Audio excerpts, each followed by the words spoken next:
Welcome back, everybody, to a new episode of Me as Well. I'm your host, Lamia, also known as Mia. Today, I have a new guest, and I'm so happy, beyond grateful, beyond privileged. Um, just to let you know a little bit more of how much this person means a lot to me. He's the one who introduced me to martial arts. He's my master, he's my professor. I look out at him as my Dubai father, even ask him to adopt me. But I have the honor, finally, after begging him God knows how many times, I have the honor to have my coach, Alex Nacfur, with us today. It's so weird to even say your name, coach. The full name? I'll call you coach for the rest. Please. Feel Welcome. free. My pleasure. Thank you. Sorry it took a little while. I know me being I know you've been busy, busy. here and there, yeah, but it's a pleasure to be here. Thanks for having me. And let's do this. I'm very excited about it. Amazing. So I have a little bit of a tradition whenever I have people on the podcast because I like to know Okay. about the early years. All right. I feel like it shapes us a lot to who we are today and how we perceive life nowadays and how we go about life. So tell me a bit more because you come all the way from Brazil. Yes. So tell me about your early years. Where are you from exactly? All right. I was born in Brazil, as you said, from a very, very humble but big family. I mean, I have a bunch of siblings and cousins and uncles, a big, big family that not traditionally into martial arts. I did have some cousins here and there, but the main reason that brought me to martial arts was my father and my grandfather, my mom's father. Okay. My mom's father was into jiu-jitsu back in the 50s and the 60s. Okay. So he was always telling us, talking to us about self-defense, because that's what jiu-jitsu used to be back in the days. And my father was a judo guy. He really loves judo. So that's what brought me into martial arts. My first martial arts was judo. That's how I started it. And my older brother was also a judo guy still. And that's pretty much what it is. You know how it is Brazil. I mean, it's growing up martial arts or self-defense, any type of discipline that helps you with your formation as a man and helps you to understand the streets and to protect yourself and your family. It's very welcome in Brazil. So that's pretty much what made me choose martial arts. And as I said before, my first martial arts was judo, and it really shaped me for what would come later in life. Judo is a very strict martial arts, a lot of discipline, a lot of respect. Yeah. And that kind of shaped me to what I am right now. And slowly I migrated to other disciplines, and eventually I started MMA. That's the mix of everything. But we'll talk about this a little bit later. So you started with judo. Yes. How was your first time judo class? Do you still have that memory of when? Yes, I do. Yeah, I was very young. I was 8 years old. Oh wow! And yes, Very young you started. very young. Yeah. Judo was. I mean, that's what we do in Brazil, isn't it? Judo is the first martial arts. Here in Dubai, for example, I understood and I learned that's pretty much no judo. You know, like Yeah. the choice here is either karate, taekwondo. A lot of people into jiu-jitsu. But in Brazil, judo is mainly the first martial arts to pick. You know, to Okay. shape your character and to teach you about discipline and respect and all these type of things. And later down, I went to jiu-jitsu and striking, boxing, kickboxing, MMA in general. But judo is usually the first discipline the parents choose for kids. Yeah. It's massive in Brazil. It's Yeah. massive. It's the second sport in Brazil with more Olympic medals. First is sailing, which is crazy, and then judo right after. And we have a big program. We have a big support from the government. So if you actually achieve the national team, you sorted. You know, you can have a life, you can have a career, and you can retire in peace with some money and respect. Did So that's why I chose judo. judo? You are black belt in judo, I'm a black belt in judo too. and how was that whole transition? I believe it was a lot of hard work and like consistency. And how was this life like working into achieving black? How many years did it take you to reach black belt? Almost 10 years, yes. A little bit more than 10 years, actually. Judo I was 8, and I got my black belt when I was almost 19. And Was a very short period of my life, to be honest. I mean, 10 years, yeah, yes, but when you're young, you don't compete much, isn't it? I wasn't yeah. competing in judo. I started competing when I was 16, Okay. so I tried something. I tried to get bigger in judo, Mm-hmm. but I just couldn't. The competition was too aggressive and too high qualified. So, and then jiu-jitsu came. My second judo coach was the one who introduced me to jiu-jitsu. So I was lucky enough to be training in the same gym. I was training judo and jiu-jitsu. So naturally, I migrated to jiu-jitsu, and then I knew, I learned about MMA back in the 90s, early 90s. We were Mm-hmm. all watching and seeing UFC with Royce Gracie and all those guys. So migrating, moving to MMA was natural for me and my whole generation of my friends that used to fight. Was natural for us. And then I stepped away from judo. Of course, I kept doing it because of jiu-jitsu. But then I shifted my focus into MMA and jiu-jitsu. And then because of MMA, I went into Yeah. striking, boxing, kickboxing, Muay Thai, all this type of things. So you slowly started. So basically, from one martial art, it opened the door to many other martial arts. Exactly, yes. So how was that transition? Did you fell in love into, or you're like, oh, okay, now I really want to do jiu-jitsu, or All right. To be very, very honest, Mia, I think judo is the martial arts I like most. Is my passion. mm-hmm. I couldn't pursue it the way I wanted, as I told you before, because competition is high, and demanded a lot of, how can I say, a lot of dedication and commitment, which I had.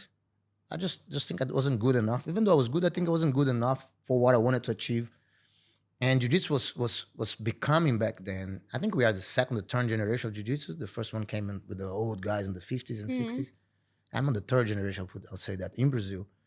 And then it became such a massive thing, and people were achieving so much into jiu-jitsu. And to be honest, it's a very nice martial arts. Very, very nice to practice, very nice. The community is very cool. Yeah, that's true. It's different from what I used to see and be when it comes to judo. Judo is way more respectful. It's an Olympic sport. Yeah. So people behave differently. Jiu-jitsu is more open, more social. So it was very natural, very, very easy to start doing jiu-jitsu and actually get into it. So, and then, as I said before, I think 90% of my friends, they have somehow a belt in jiu-jitsu, either blue, purple, whatever, but they have many black belts, friends that we grew up together. As I said, BJJ is in the Brazilian jiu-jitsu, so they have a lot of friends, a lot of people that do jiu-jitsu. It was very natural for me coming into it. The same way after jiu-jitsu was very natural to testing myself into MMA. Mm-hmm. I was very young. My first fight was 1997. I was 20 years old. And it was just natural. I just wanted to test myself. There's no money involved. It's just honor and fun. You couldn't make millions like people do nowadays. So it's just for the curiosity and to test myself. So very, very natural thing. The transition was very natural. To be honest, I never thought, okay, I'm gonna move to BJJ fully. Yeah. It just happened, yeah. It just happened like it happened to most of my friends too. Okay. How was the first fight? Your first fight was MMA. No, I fought judo and jiu-jitsu Judo, before. yeah. I actually fought boxing before MMA. Like, Oh, yeah, very okay. young. But you know what I mean? How can, as we say, like backyards type of fight. You know what I mean? Yeah. Nothing major, but yeah, I fought boxing before. And my first MMA fight, I was teaching. That's crazy because I was in university back then. I was 20. Mm-hmm. I fought in April 1997, and I turned 21 in June 1997. So my first fight I was actually 20, and I was in university, and I was teaching jiu-jitsu in a gym, Okay. a local gym in this place, because I wasn't doing university in my city. I was in another city, like a university city. And there was this event, this kickboxing guy called Ferreira, very cool and crazy dude. He needed fighters for his first event, and then he reached out to me because he knew I was a jiu-jitsu guy. And I was coming from a very big competition. I just won the Pan American Championships back in the days. And I had a little, you know what I mean? He knew me. I was known in that area. So he invited me to fight. I accepted without even thinking. And back then, jiu-jitsu was wow. And everybody was like, wow, ground grappling. What is this? Nobody knew much. So it was actually an easy fight because the guy didn't know grappling. He was a striker, yeah. So in 30 seconds, I took him down and I got his back. His name was Sandro Mundin. I'll never forget. Very nice dude. He used to do, I don't know, I mean, weird kickboxing, full contact, as you used to say, as you used to call it. And yeah, it was easy. The first fight was easy. It was short, and everything went well. I didn't get hurt. I didn't hurt him much. Like one punch, maybe I took him down, boom, choke him out. That's how jiu-jitsu used to be back in the days. Was very nice. It was an amazing experience. And exactly after the fight, I knew what I wanted. I knew that I want to be a fighter and a professional fighter and pursue that career.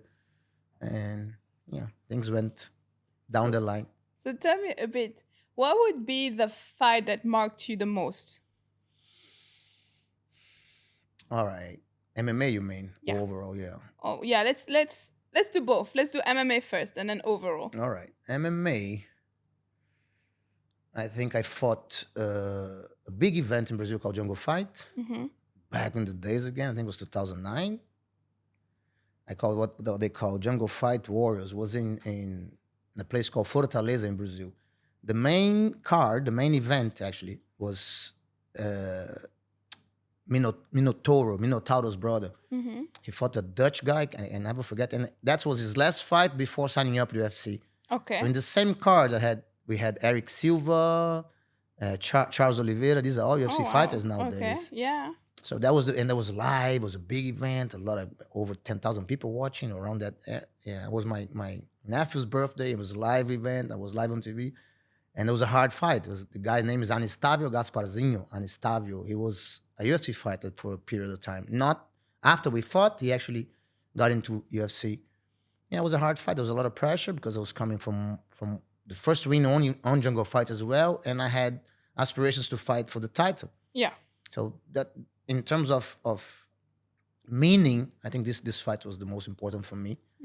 Yeah, I think my name went up there. You won the fight. I won the fight. Right after this fight, they booked me with Renan Barão. Okay. He was a UFC champion. Yeah. I couldn't fight Renan Barão because I hurt my shoulder anyways. Yeah, but that was the most important and most significant fight for me. When I fought Anistavio Gasparzinho. I'll never forget. Jungle Fight. Sorry, I'm not sure now if it was 13 or 14, but it was Jungle Fight Ceará in Fortaleza. Okay. That's impressive. Yeah. And in general, let's say if you come like in general, what was the fight that marked you the most? All right.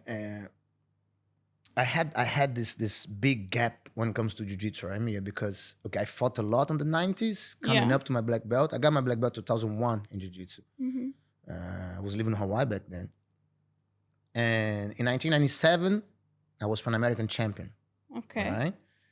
And for my little city, for Brasilia, it meant a lot because it was myself, an amazing fighter nowadays called Bernardo Pitel. Yeah. He lives in America, and Bernardo was like, I believe he's the guy with has achieved most in our city in Brasilia. He won everything. So back then it was Pitel, myself, and another guy called Cássio Werneck.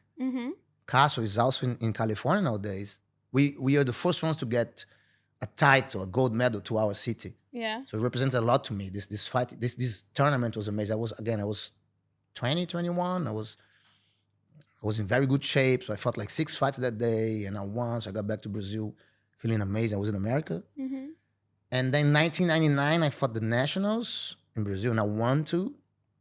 And that also meant a lot to me. And then there was the gap. I completely stopped on the early 2000s. Okay. And I dedicated myself to MMA, fighting and coaching my friends as well. And then after that gap, I came to Dubai. And then I fought a couple of Grand Slams in Dubai, Abu Dhabi and London. And I won them both. And then I fought the World Pro in 2019. I would say the World Pro is the UAE Federation. Yeah, we call like League B, or you know what I mean? Yeah. It's not the main one. The main World Championship is in California. It's from the IBJJF. But I fought the second most important tournament, and I won. So that was very impressive for me too, because I was coming from a surgery, very hard surgery in my knee. I only had 8 months to recover until the tournament. So there was a lot of mind issues back then. I mean, I wasn't certain. I was a bit skeptical. Should I fight? Should I not? I wasn't secure. And I ended up fighting. I did a great job, and I fought 3 fights a day, and I won. So yeah, it also represents a lot to me. The World Pro represents a lot. So why did you take that break in between fights? Because I was just, first I was focusing on teaching, coaching. Yeah. We had Constrictor team in Brazil, and I had a bunch of our students coming up and signing up with big events. And I started fighting MMA too. Mm-hmm. And I had a family, so a bunch of things actually, Yeah. you know what I mean, All ended up, putting yeah. me apart of what I actually wanted. But it was all right. It was all right. I needed that break from jiu-jitsu. You know what I mean? Yeah. You know my issues now, Mia. You know I have a lot of injuries. I'm 48-year-old guy and full of injuries. And you still So, don't go see a yeah. doctor. So I needed that break. That's exactly what it was. I needed that break, and just it was good for me. It was good for me. And I came back way more motivated to 100%. jiu-jitsu. Yeah. Sometimes you have to kind of step back to be able to, go Hundred further. percent. And when you work with the professionals, that's what we were doing back then in Brazil. I mean, your focus becomes a team, isn't it? Yes. You want to be with the team. You want to help people. People want to help you. And jiu-jitsu was not in my mind back then, to be honest. I always trained. I was always teaching jiu-jitsu, but I wasn't thinking competing anymore. I was focusing in MMA. Okay. Now, one thing it's always been in my mind when I think about fighters in general, and I want to know your perception and perspective of it. That whole preparation pre-fight, the fight, and post-fight. How is it? So let's start from pre-fight. Pre-fight. Hi, Mia. I mean, there's a lot of mental strength involved, isn't it? Like a lot of discipline. 100%. And not only discipline. I think. I mean, maybe I'm being harsh, but 90% of the fighters, they do want to commit to fighting. I mean, if you're fighting MMA, you have to commit. You know, I believe most of the guys they are there, they want to fight, and a small percentage of them they don't find the right, you know what I mean, state of mind. Yeah. And I see good fighters. I see many of them good fighters that when it comes to fight camp, preparing for the fight, they just break down. They couldn't make it. Mm-hmm. Good fighters. They wanted to fight. They want to be there. But that routine of waking up and thinking, you know what? I have a fight on that day. I booked a fight. And people they just pull out. They just couldn't do it. So there's a lot of mental strength involved. And I think I was good at it in the beginning. I always had a good mindset. I always loved fighting, depends on the results. I always loved fighting. So pre-fighting is more focus on your training, make sure you cover all the areas when it comes to MMA, everything, wrestling, grappling, striking, but it's good to see a psychologist, to get your mind Correct. on the right spot so you don't panic or don't think about pulling out. Yeah, so the pre-fight is always being around your friends and having the right people on your side so they can help you achieve what you want to achieve. Mm-hmm. As I said before, I see people quitting because they have strong psychological aspect. They were just going for the fun, but they didn't realize how much it takes. It takes a lot. It takes a lot. It's not only being brave. I want to fight. It's not that. I mean, when you get to the high level, Mm-hmm. you're really another. You need another level of mental strength. So yeah, the preparation is always good if you have the right people around you. Yeah. If you don't, most probably you're not gonna perform good, and 100%. unless you're really gifted. And after the fighting, during the fight. Oh, during the fight. That's what I like. When you choose your music, you're making your entrance. Your walk out. Yeah. And do you feel stressed, buzzed? What's that feeling of walking? It's such a mix of things, Mia. Like. Do you zone out? Do you like, okay? Yeah, there's one point you have to, isn't it? There's one point you have to. But actually, a good question because, all right, look how funny it is. Pre-fighting, when it comes to the preparation, the camp itself, me, Alex, this is a personal thing, right? I'm talking about myself. Mm-hmm. I always had, here and there, not always, sorry, but here and there, I would caught myself thinking about, okay, I'm walking out, and I'm visualizing myself on walking to the ring, and this would bring me a lot of anxiety. Mm-hmm. I had to help myself a little bit. Say, oh, should I think about this now or not? Just let it go.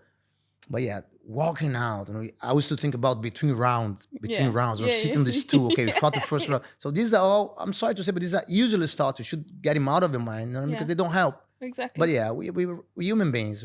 Sometimes you can't control your thoughts much.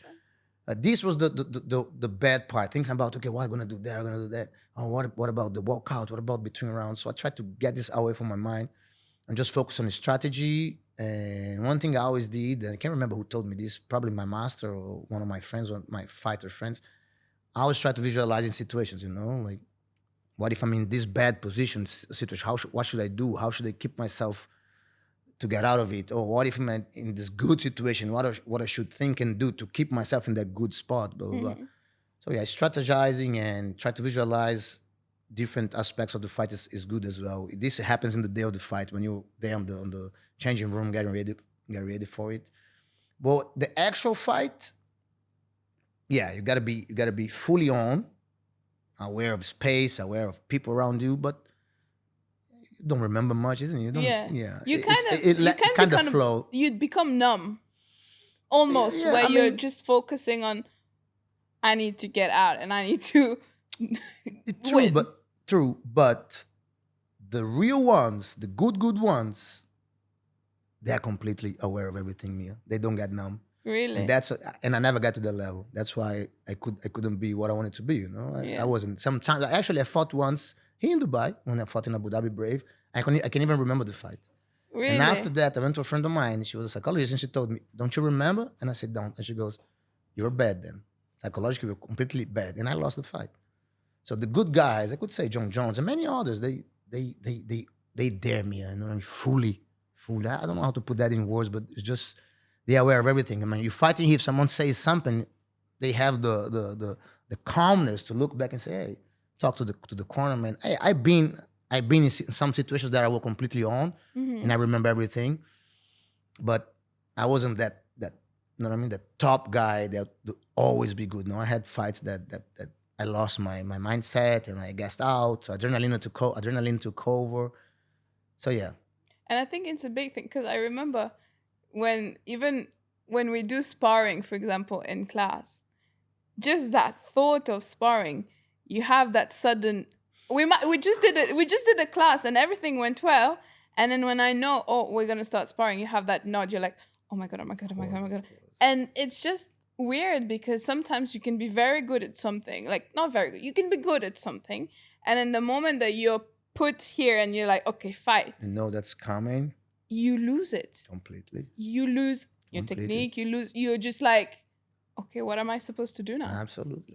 And that's what makes the difference between the top athletes and the everybody else. Yeah, You know, there's so 100%. many of them nowadays. And it's a beautiful thing to see me. And nowadays, MMA as a sport evolved so much because you can see how many top athletes we have nowadays. You know, I mean, Yeah. how many fights we watch. These guys are just banging. They're going hard on each other, and they performing amazingly. And it's just how professional it is right now. Because in my time, I thought it wasn't professional. Many times I fought for 100 rounds, 200 rounds, for nothing. Maybe I fought for the whoever paid the ticket. You know. So nowadays, it is a professional thing. People can get really a lot of money. They can retire in maybe in a decade, in 10 years. Yeah. So the dedication is in another level and involves everything: your stamina, your strength and conditioning, your technique as a fighter, but even more important, your mental aspect. So we didn't have all these mapped out back in the days. We're just there, and yeah, it's beautiful to see what MMA became. It's really beautiful to see. And post fight, once All you're right. done, you're in the Okay. changing room. I'm gonna be very cheesy on this one because, yeah. All right.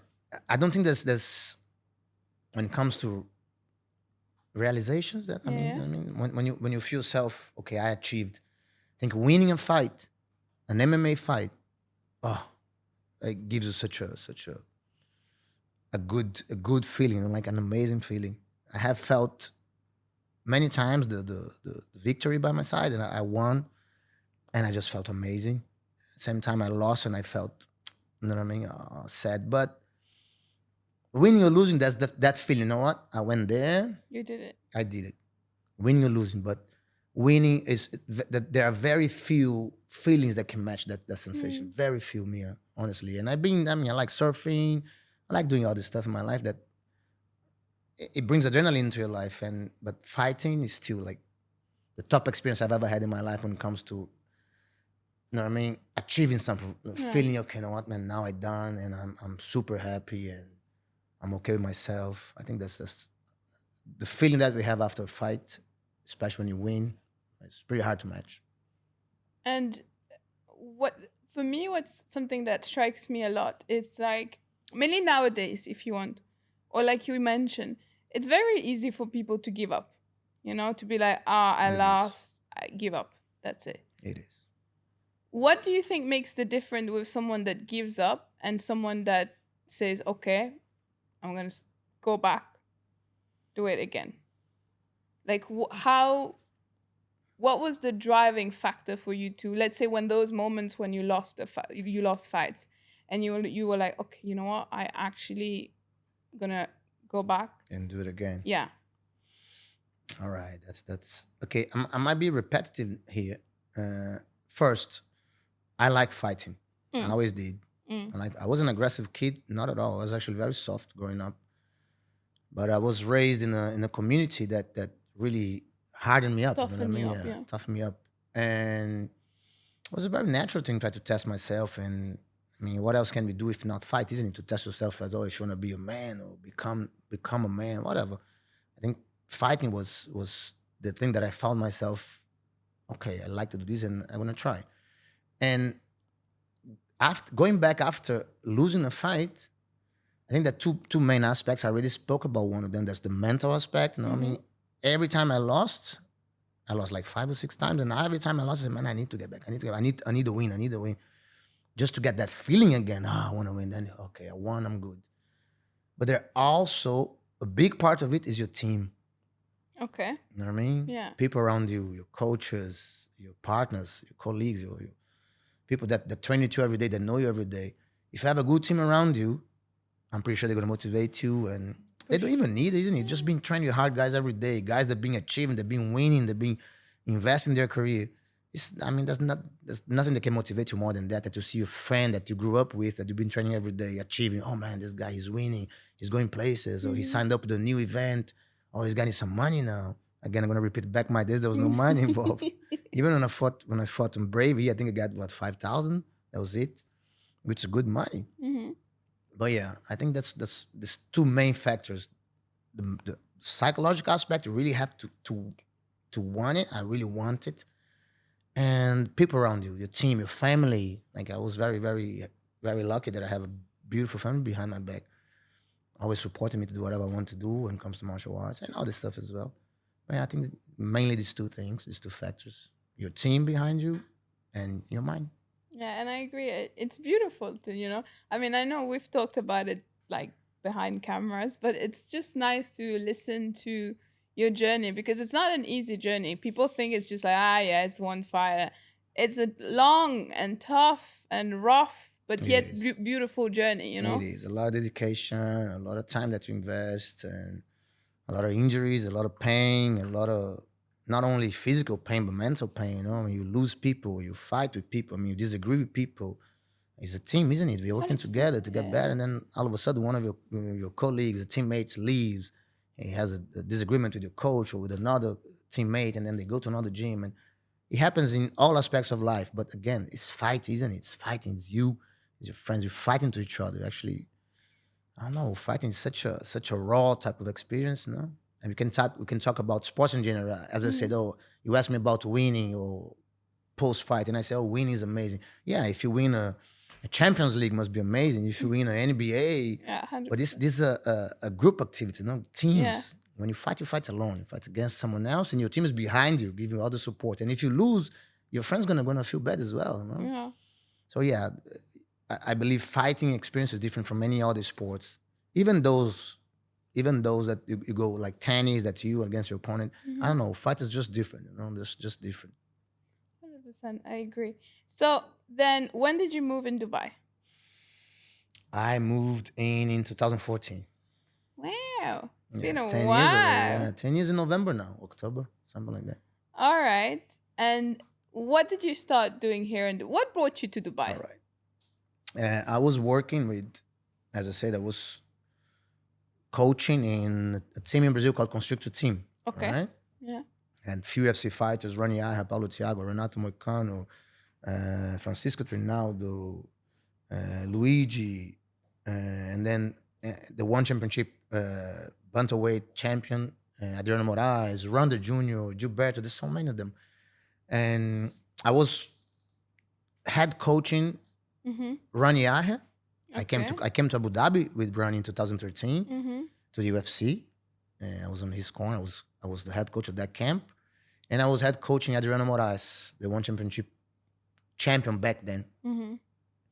And there was a friend of ours, Luis. He came to Jordan for a Okay. while for a little work. He did martial arts. He was S&C coach actually. He was coaching MMA fighters. So we heard about this gym that was opening here, and they were looking for someone Yeah. to be the head of martial arts.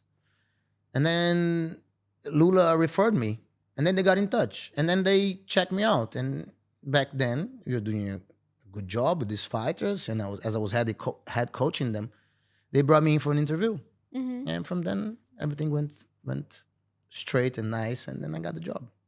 Of course, there was a selection. There was other coaches and fighters that have applied for the position, but I was lucky enough to get it. So You yeah, knew shout about out to Lula. He was my best friends until now. He was the one that actually gave my name. And that's beautiful. And did you know much about Dubai before coming, or it was I mean, you just took the opportunity and you're like, okay, let's go? no. Let me explain what actually happened. The UAE has a very, I'll say, I mean, yeah, UAE, sorry. yeah, UAE has a very special connection with Brazil, right? Because I believe it was the first country outside Brazil. If I'm not wrong, I don't want to say that for sure, but I believe it is the first country that made jiu-jitsu the national sport. Okay. No, so back then I can't remember for sure when it started, but jiu-jitsu here, I told you this before, jiu-jitsu is mandatory in all public schools, local schools, and military. So there was this connection, Brazil and UAE. You know, a lot of Brazilian black belts were coming to UAE to work in schools and work in the military to teach their army. Mm-hmm. So there was this special connection, you know. Okay. So I haven't been in Dubai, but I've been in Abu Dhabi before. Yes. As I said, we run Yahya for UFC. I can't remember the UFC name. I remember the main event was Roy Nelson and Minotauro. Okay. And Minotauro unfortunately lost on that one. Mm-hmm. And Ronnie was the first fight. He fought a guy called Johnny Badford. It was a head clash, was a no contest, and the first fight of the card was crazy. So yeah, I came to Abu Dhabi, but not in Dubai. But I knew about the program, Palm Sports program. They were doing amazingly, and they just started. So there was some type of relation. I mean, I knew there were Brazilian guys here. I knew that they value BJJ a lot, and anyway, maybe it was coming up. So that's why it wasn't that hard to come here and adapt myself.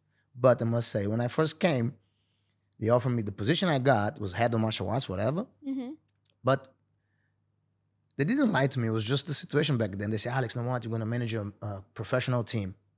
Okay. One of my job roles. And I couldn't, and it never happened. It turned out it was a completely commercial gym, and then made me step away completely from the professional side. So I never worked with professional fighters no more. I still coached Renato Moicano in 2 fights. I think it was Jeremy Stephens in Kansas City and Brian Ortega in Anaheim, California. Okay.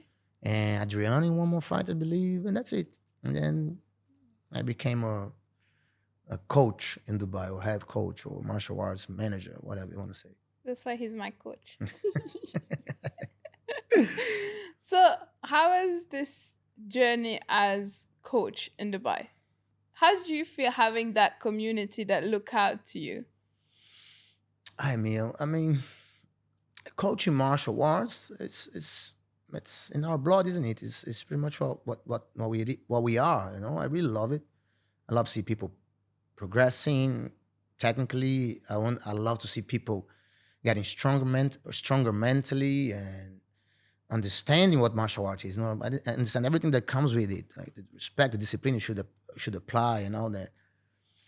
But it wasn't easy, to be honest. It wasn't easy, and I still think it's not. You know, Dubai is a place with a lot of coaches per se. Mm-hmm. Some of them very well qualified, some of them not qualified at all. Yeah. Again, I've been here for 10 years. You know what I mean? And I believe it happens everywhere, especially the social media explosion, the boom of social media. People can just be whatever they want to be, isn't it? Even with not a lot of experience, but they can promote themselves the way they want in social media, and people fall for that. Yeah. So coaching in Dubai is a crazy experience. First, because there's a lot of competition. Yeah.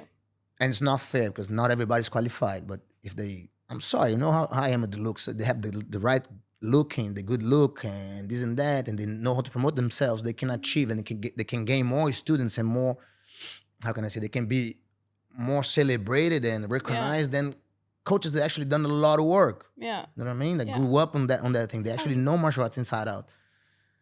again, I'm not saying it doesn't happen in other places, but I've been in Dubai for 10 years and Yeah. that's my experience now, 100%. Yeah. And I'm not too much in social media to be checking other places, but I know that there are fake or not qualified people that talk more than they actually achieved everywhere in the world. But here is so far as I've seen, is crazy.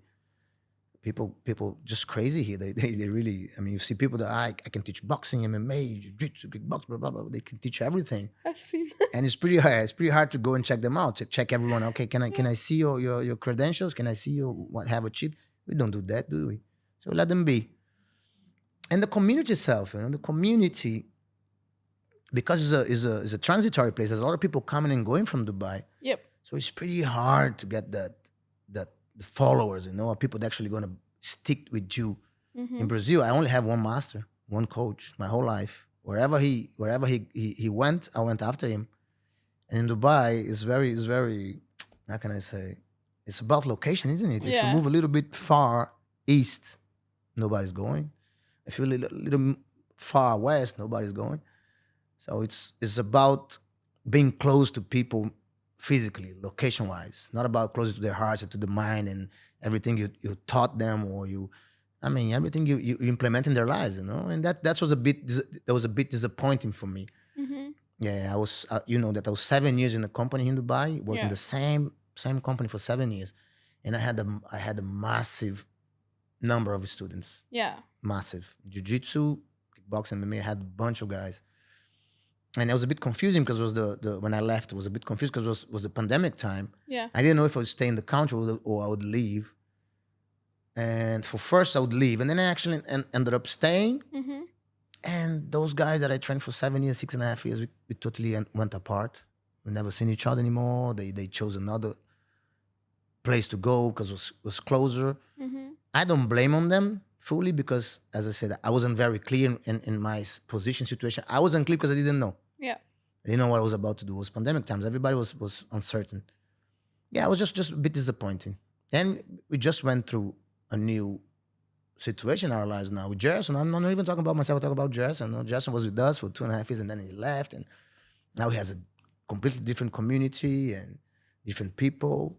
It's just like that. People just adapt in Dubai. Yeah. And I wasn't used to that. I was used to loyalty and people being together for years. As I told you, my friends, we've been together in the same team with all the ups and downs, everything we imagined we went through, like really arguing, disagreeing, but we stuck together.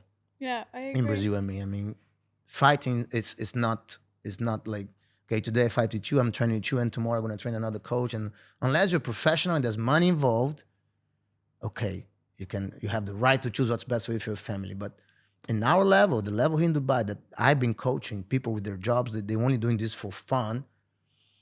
I don't know. I think that they should. I mean, they should stick to their coaches. Yeah. I'm not asking nobody to stick with me or to dress or nothing. I'm 100%. just saying that's how people see martial arts here. I know there are people here that are loyal to their coaches. I know maybe their coaches did a better job than I did and dress. I don't know. It just I'm not convinced yet that martial arts is a good business in Dubai. I still not. Because of that difference of, I think people nowadays sees martial arts, how do I say that?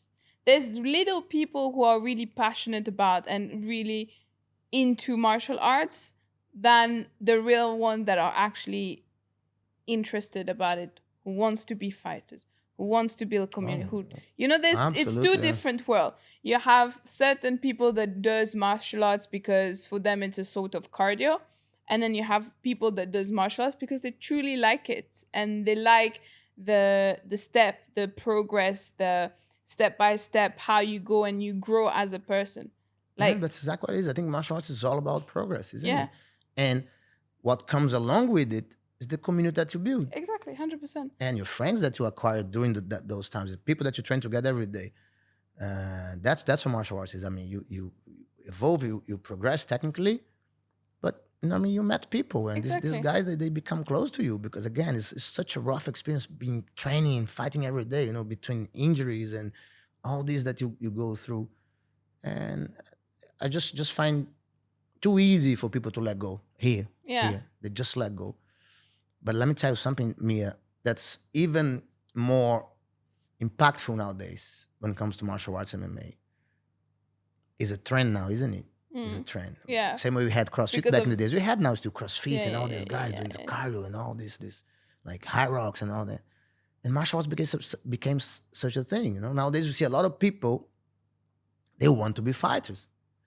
But they want to be fighters for different reasons, not because you love fighting, but because when I get famous, because now we have that social media platform again that you can show yourself. You Come see on, back. UFC fighters and you're like, I want to be one of them. Exactly. So nowadays, same way, BJJ became so huge between girls because a lot of girls were just, they like that approach. You know what, man? I can train and then I can fight. I can test myself and I can go to competition and fight and then I can post and then my friends can see. Blah blah blah blah.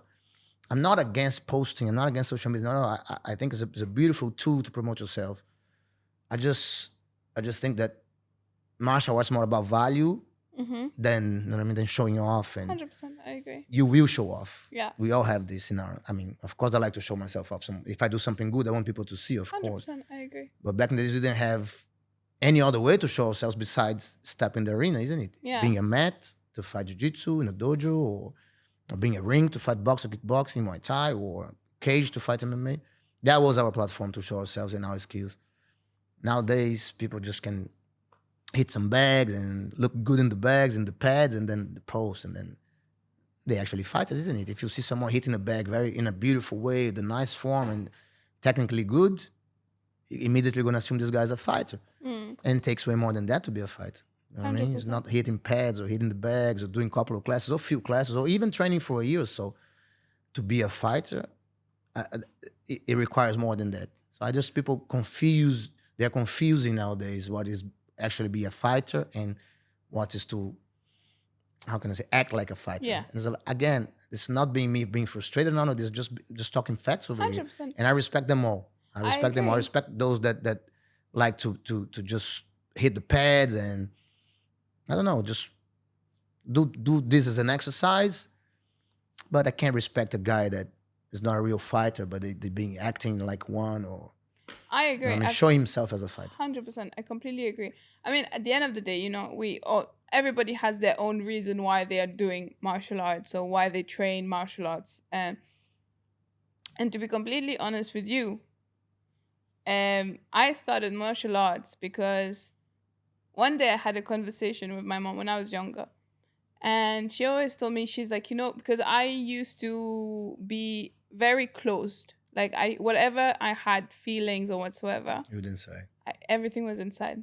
She told me you need to release it. And she was like, find a way. I don't know. She was like, go, maybe try kickboxing. Yeah. I was like, maybe. Let's see, maybe. And then here one day, I remember I missed your class twice. Once, I think you had an accident. And then the second time, there was not a lot of people that came. And then suddenly afterwards, the third class, you told me, come, you will enjoy. And I still remember. And honestly, for this, I must say, I'm extremely grateful to you because you are the reason why I'm still in Dubai. Because if it wasn't for you, I would have been gone, because you've created such a beautiful community around martial arts. Good to hear. I appreciate that. And it's beautiful because now the people, including you, who are important in my life, all started through martial arts. So I all met everyone, Julie, Sparsh, Ragat, Erica, Jerson, everybody that nowadays are important to me. It's all through you. Crazy, huh? So if it wasn't for you, I would have been gone. There's not much to say, but man, I just appreciate you mentioned this. You told me this before, yeah. I never realized how it actually happened, But yeah, you put in these words, now I can actually see it. When you step back, exactly. Because even look at it this way. When I started, we were a few, and then slowly it grew one by one, and we just became that big family. Like, true. You would know that this is the martial arts community. True. And that for me is the beauty of what you are bringing to the people around you, because the people that stays with you are the people who understand your passion and actually wants to learn more through you, who understand everything you've learned. True. And I am also very, I appreciate because you believed in me. You know, Yeah, yeah. I remember I didn't even I know. still do. And like, I started from absolutely zero. And you were like, no, come on, Mia, you can do it. You can do it. Slowly, slowly. I mean, come on. In the blink of an eye, it's been 2 years and a half, isn't Yeah, it? yeah, yeah, yeah. So we And all progress so much. I mean, you're one of them because there was consistency. You were there exactly. almost every day, isn't it? So of course you're going to progress. And again, we have a good environment, good energy. Nobody was 100%. trying to show off. I mean, I don't know. As the same Brazil's natural selection, I believe. Exactly. Throughout this 2.5 years, we have very few people that came and didn't fit with us. Not I Exactly. mean, it wasn't it. It People were was coming. like, They were exactly, like minded enjoying the people. place. If they didn't want to stay, they wouldn't stay because they don't like martial arts. Hmm. Nobody would come and say, "Oh, I'm leaving because oh, I don't like that guy. I don't like this guy." I mean, most of us just hit it off, and everybody was doing so well together. The energy was nice. The vibe was nice. The classes were nice. Not because of me, because of everybody. You know, I Hmm. mean, you guys would be there. So you guys would how can I say that would excite me to do whatever I was doing. You know what I mean, to challenge me to come up with new drills and new classes. And I was always researching and studying, coming up. I would understand you guys what you guys were in need, you know, to progress as kickboxers, as fighters, as boxers, as jiu-jitsu. It was a beautiful thing. We had a beautiful thing, and exactly through martial arts, I think martial arts made Exactly. us all connected us all. Exactly. And this connection, I don't think we're ever going to lose. Even though we might be not in the same place, or again, Dubai is a big city. We might be in different 100%. parts of Dubai, but it's still going to be connected somehow because of the I agree. how we And started. exactly. And another thing that I'm also grateful to you is you taught me the power of resilience. I trust me, I knew with everything that happened to me before in the past, I knew that I was strong, but I didn't know I was that strong that I could handle that much pain. Because there are pain. Marine pain. There are No, some. nobody can handle marine. I mean, people can handle marine, but they don't know how it is. The moment they go, it's, okay, this girl is not a Oh, joke, and you exactly. did. She is no joke, but like, I like it because she really pushed my limits. But that's another thing though. That's another beauty of martial arts. It's like you always underestimate yourself until you actually do and practice it, and then you True. realize that actually if you I put your can do head, your it. mind, you can do it. But True. again, it's not about like nowadays where people just want to show off like, hey, I'm doing martial. It's like you really want to do it, you really want to learn it, put your mind into it and get to know, try to see ways to improve yourself and do PTs with you, like all these kind of things are accessible, for us Of to course. improve if people do want to Exactly. improve. If you're talking about progress, there's not, as you say, I mean, in the martial arts slang, you need to spend time Mm, on the mats. What kind of mats they are? I mean, ring and the cage. You need to spend time on it. Like everything else, like streamers, they say you need to spend a lot of time in the water. So like what it is. I don't think there's nothing gonna come easy if you don't spend the time. yeah. You need to spend the time there and then make it work. As I said, as a black belt, I have 20 something years. I got Mm-hmm. my black belt 2001, so it's 23 years already. And I didn't even see it passing. It was so fast. I remember when I first started, I was such a weak and skinny kid, and with a lot of uncertainties in my mind, very, very insecure. I still have a bunch of these things with me, but I'm a way better human being Yeah. nowadays. I'm not what I want to be still, almost Mm-hmm. 50, but I have some improvements to do in terms of what I want to show people as a man. But I think martial arts shaped me in a better way. I think if I didn't have martial arts, I'd be even worse.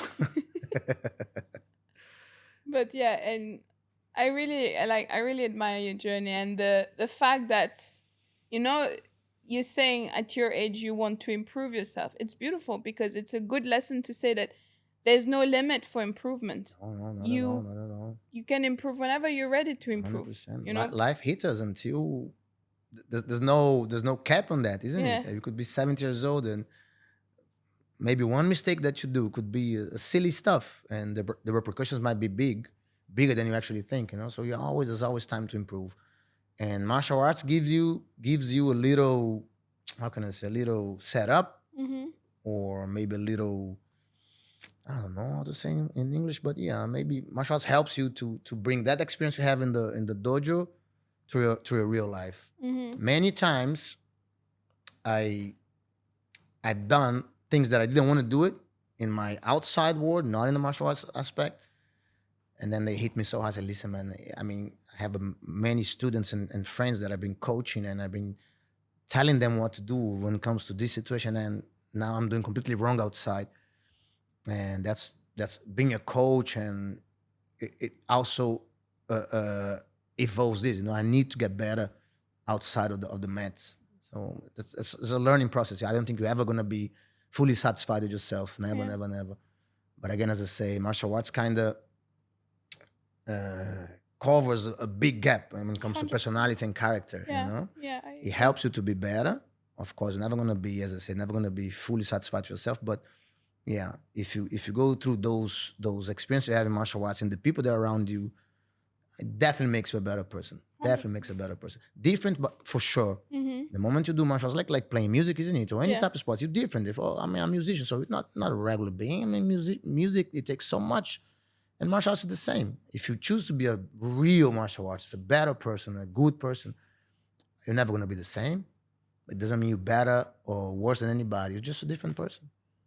I keep saying that to kids all the time. Say, listen, learn martial arts.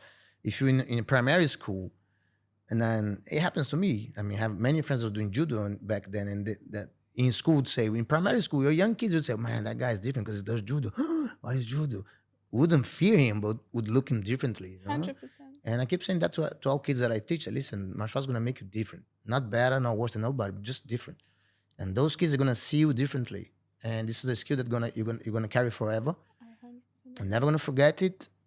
You don't have to apply in any other aspect of your life. Just be down the mats, and this is going to just carry into your life naturally. I agree. And I mean, that is something that I do want like younger generation to start implementing, because it forget about the physical aspect of martial arts, but mentally the amount of things that it teaches you and build up for your personal character for the future Absolutely. is incredible. Exactly. This is exactly what it is. It should be something that, I mean, it might be too extreme now, but it should be mandatory to all kids. I mean, some type of martial arts. You find your own. You want to do taekwondo, do taekwondo. You want to do karate, do karate. Judo, whatever. Find something that goes. I mean, that's my advice to every single parent. Being a parent myself, just enroll your kids in martial arts activities. They're going to be better, 100% sure. Any other sports, yeah, but martial arts, that's little aspect when it comes to that, because it's literally fighting, isn't it? Fighting. So it develops that aspect of trusting yourself a little bit more, you know what I mean? And to be very honest, whenever you have the knowledge, the technical knowledge, you become more, maybe it's extreme, again, another sharp word, maybe merciful. Yeah. Yeah. You just become a better human being overall in all aspects of your life. I was listening to a podcast these days. I think it was Danielle Cormier, Okay. DC, Yeah. champ, UFC double champ, and he actually said that there's a big thing about the champions, all right, which I don't apply to because I'm not, but those nowadays champions in UFC, they are all great human beings. If you talk about Alex Pereira, these new guys that come out, I'm talking about the Brazilian guys that I know, Alex Pantoja, even Charles Oliveira, even Islam Makhachev. What a nice guy. I mean, what an amazing person he is. Okay, they all have flops in their personality, of course. I mean, you can talk about John Jones the whole day. A lot of people hate John Jones. Come on, man. He's an amazing fighter, and I'm pretty sure he's a good guy. I'm pretty sure, okay, he done some wild stuff. Yeah. Who doesn't? Who didn't? We all did. 100%. But it's still, but most of the fight, not saying all of them, but most of the champs, they are good people. Yeah. Outside, they are good people. They've been through a lot, and they know how to carry themselves. I mean, they know the image they have, and they know how people look up to them. So you have to shape up, isn't it? You have to be, okay, if people looking up to me, I need to show a better image. And that's not fake. That's just actually you understanding your presence, what you actually are for people, and just acting better. There's nothing wrong about it. If you know you have flops in your personality and your, man, you know what? Let's tweak them. Let's clean them. Let's be a better person overall. And I believe champs, martial arts champs overall, not MMA. I'm talking about MMA now, but everywhere, all type of disciplines, judo, even jiu-jitsu world champions. These are good people. Most of them are good people. I agree. I don't think you can achieve that level of how can I say, achievement? Yeah, I just repeat. I don't think you can achieve that much being a bad person. Yeah. I don't think it's even fair with the world. No, I agree. Somehow you're gonna fall. 100%. I completely agree. Well, that is beautiful. I really enjoy this. However, Me too, son. a last thing before I start, I have something juicy I like to do at the end of my I'm ready podcast. for it. I'm ready. It's called the rapid fire questions. Okay. So I'll ask you a couple of questions, some easy, some a little bit deeper. Okay. Um, And I should answer fast. First thing in my mind. yeah, first fast. Some people can't go really fast, but like the I'm a bit slow. So, Are we doing this now or have something else? new. Now? Yeah. All right, I'm ready. Let's go. Ready? Don't put me on the spot, huh? All right. If you had to choose between surf and drumming, only one. I think surfing. Surfing? Yeah. Because, you know what I mean? I can drum everywhere. I can drum inside the room. I love music, don't get me wrong. I'm a musician since I can remember myself. I've been playing drums and guitar since very young. I don't know, surfing, nature, you know, outside. I don't know. Connect more people. I don't know. These are two beautiful things in my life. Okay, let's pause. I'm not even a good surfer, but I believe surfing is my choice. I actually want to, this is the first time I'm doing it, but I want to pose the rapid fire question just to touch base a little bit about the musician in you and the surfer that you are. Okay. So when did music actually hit you? My mom was a pianist. Okay. She never worked the piano. She was playing piano. And she used to play classic music. Beautiful. I mean, she studied it, but she has a lot of things she learned by just hearing. And I don't know, man. Me and my brother started. So I mean, I always loved music, but I always loved drums, but I started with guitar first. Mm-hmm. And my brother the same. And my brother turned out to be a very good guitarist. Again, we never pursued the career. Never wanted to be musician. I wanted to be a musician for a time, but we never did. Mm-hmm. But we were always playing. We always had bands and university bands, and we were always playing. We were always playing. But yeah, it started as a family thing. My mom first, and then me and my brother together. And my family is very, very musical. Yeah. I mean, every time we gather together, it's always samba, as you say in Portuguese, you know, and all the other type of music. Because I have many cousins. I'm not even gonna tell their names, but they were very good musicians. And that was a family thing, and just became something big for me because I really like music. I like singing, I like playing, I like hearing, listening to music. I don't know, just a big thing. And surfing. How did you find out about? Were you surfing in Brazil? Yeah, it started there. Yeah. Okay. I started in Brazil. Yes. I was never a good surfer, to be honest. Never a good surfer. I just love the sport, and I love being in nature. I love water. I love swimming. I love everything that's related to water. And surf is just natural as well. Natural. I don't know. We used to live in a place called Natal. Okay. When I was very young, and then that's when I started surfing over there, and then Rio, and then other places, and I ended up in Hawaii because of surfing. Okay. And when I moved to Hawaii, I wasn't in the level I wanted. Yeah. It took me a little while to get to the level. I never got to the level I wanted. I wanted to be a huge, massive surfer, big waves and all that, but I could never reach that level. But I don't know. I just like nature, you know. I just like being in the ocean. I love fishing. I love this type of things, you know. So between drumming and surfing, I would go surfing. For everything that represents. You know what I mean? Yeah. Everything that comes along with it. Okay. Yeah. And it's so beautiful because, like, can you imagine, like, you're a fighter, but you still love music and you still love nature. It's like, you know, some people would think like, he's a fighter, he's tough. I was a fighter. You just fought recently. Yeah, true. And he won. Oh. 1 Saturday ago, isn't it? 2 Saturdays. 2 Saturdays ago. Yeah. Right. All right. Let's do something a little bit more fun. Okay. Peanut butter or Nutella? Peanut butter. I don't like chocolate. I knew it. Latte or Spanish latte? Woo! You tell me. Spanishy latte. Spanishy latte. I just heard about it recently. You know that? I didn't even know what it was. And then a friend of mine said, no Spanish latte? No. And then he goes, there's sweet condensed milk in it. But no way. I love sugar. I love sweet stuff. So I love sweet condensed milk. So yeah, Spanish latte is my new thing. I know. Every Sunday I have one. Just because I wanted you to say Spanishy latte. Spanishy latte. That's why I put the question there. All right. If you could go back to one fight and do things differently, which one would it be? That'll be my last one. When I fought Brave, I fought Brave Abu Dhabi in 2019. Okay. I fought a guy called White Brooks Okay. that became a very close friend. That was a very tight fight, to be honest. We fought 3 rounds. I lost it. And I had in mind that fight would be my last one. So I really wanted to win so I could retire. I had everything to win. Actually, I did an amazing first round.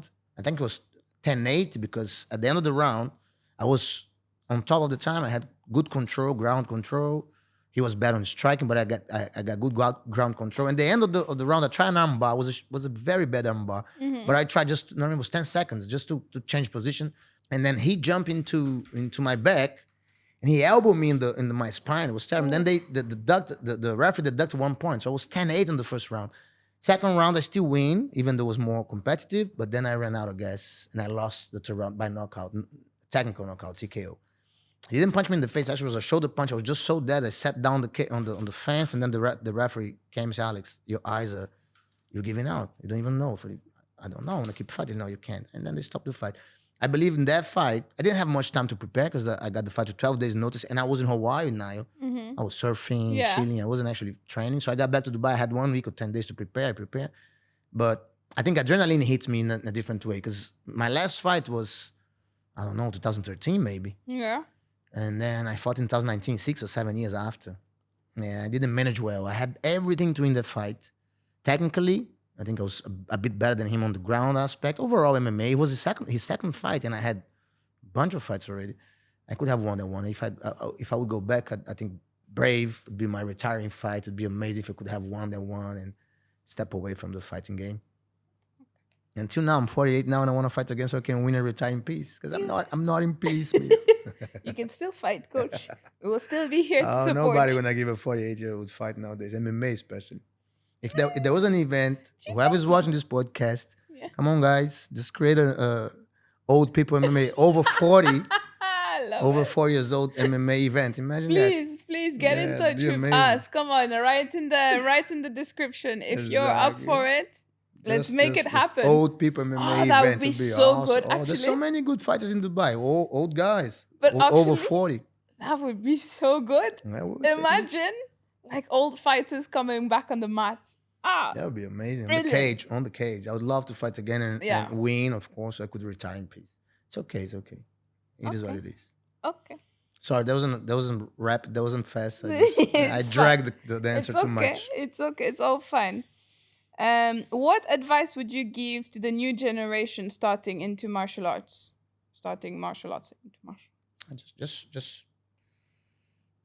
Just filter the reasons you are getting to it, and just try to be more, I say, natural and fair Yeah, be as fair as you can, with yourself. Don't come to martial arts looking for clout or any of this. Just focus and be a martial artist. It's a beautiful thing, and I think we're lacking nowadays. Like good martial artists, people with that mentality and that way to live and act. I mean, it's a lifestyle. You live as a martial artist. Yeah, just know what you're doing, and just if you want to really join a team and martial arts club, just join for the right reasons. Okay. Don't come to this world and to this lifestyle looking for, you know what I mean? People brag you and you're amazing. None of this. Don't look for compliments or clout. Just go to learn a new skill, become a better man, share your knowledge and your journey with other people, and create an amazing friends that are gonna last forever in your life. I agree. Thank you. That was cute. That was really. If you had to choose only one country to live forever. Country? Yeah, country, island, wherever, like one place on No, Earth. don't you? No. It's Hawaii. I'll go back to Hawaii tomorrow, yeah. I knew. I had a little I have guess. nothing against US, all right? I think this whole... I'm so hard to say, even if I can say that nowadays, but this LBG, the Q stuff, it's getting too hard of it. I know people just... I don't know. It's same as Brazil. The country is so divided nowadays. And Hawaii is an island 5,000 kilometers away from mainland. So I think Hawaii is beautiful, man. There are issues in Hawaii, like every other place in the world, you know? There's crime, there's stuff that doesn't represent the islands as they are. but how I steal my place to go in the world. I think I want to retire in Hawaii. I want to Yeah. live until I die in Hawaii. That's my goal. All right. So Just waiting, eager to grow up a little bit more. all right, I'll come surf with you in Hawaii. Please. All right. The last question before we end. If you could give one advice to your younger self, which one would it be? Ooh. If you look back at your younger self and you had to give one piece of One it, piece. one I mean, advice. in this advice, I'll incorporate for other things. We spoke about this coming here. Don't be very defensive. Trust yourself a little more. Never trust myself much in all aspects. Don't be very defensive. Trust yourself a little more. And I don't know me. I mean, looking back in my life, I could have achieved way more. I'm not talking about career, none of this. I could have been happier, I think all of us, but mainly because of these choices, like I was very defensive, growing up. I was soft and I was a good guy, 100% so I was a good You're still person. a good My guy. mom always told me, you have good heart, I did. But I let life and people, I'm not blaming nobody else, it's of course on me, you know what I mean? But I was too open for stuff, for other people's, saying I was listening to people too much. And if you open to other people, you shouldn't be defensive. You should understand what they're saying, the criticism, and just take it and just get better. I couldn't process that in my mind. So I was always the one avoiding confrontation. You know what I mean? Yeah. And not because I was coward or none of this. People might think of that. No, because I was just defensive, and criticism always made me feel bad. And that's I think that'll be the main thing. Don't be defensive and take criticism as it is, and just get better. That's what it would be. Well, thank you so much, Coach. Thank you, It was Thank such you. a pleasure to Appreciate it. have you. My And pleasure, man. I really honestly, I'm honored from the bottom of my heart. Me too. It means a lot that you made it today. Thank you. It means a lot that you invited me. Sorry it took a little while. You know me. Everything takes a while with me, isn't it? It's okay. I'm really made happy it. to be here. Thank you. And any last thing before I close? No, here? just wish you good luck. You're doing an amazing job. Thank you. And it's getting there, isn't it? We are all enjoying your podcast, your episodes. You're always bringing good people with content, with funny things and good things to say. And just keep doing what you're doing. We're all happy for you, and we love you very much. I love you too, Coach, from the bottom of my heart. Thank you so much. Thank you. You're welcome. On that note, guys, I'm gonna love you and leave you, and I'll see you in the next one. Bye.